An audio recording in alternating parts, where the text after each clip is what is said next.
ఓం నమః శివాయ.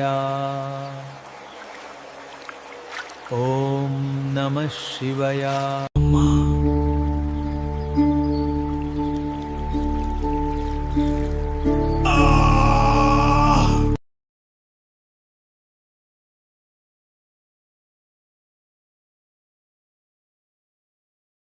నా మిత్రమా, అది నిన్ను పదే పదే కుడుతున్నప్పటికీ నువ్వు ఆ తేలుని ఎందుకు రక్షించడానికి ప్రయత్నిస్తున్నావు?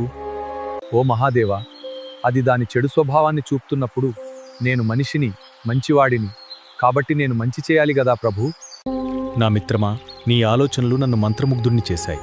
నువ్వు మంచి పనులు చేస్తూ ఇతరులకు మంచితనాన్ని బోధిస్తూ ఉండాలని నేను కోరుకుంటున్నాను. నా మిత్రులారా, మనం మనుషులం, కనీసం కొంత మంచి చేయాలి. లేకపోతే జంతువులకు మనకు తేడా ఏముంది?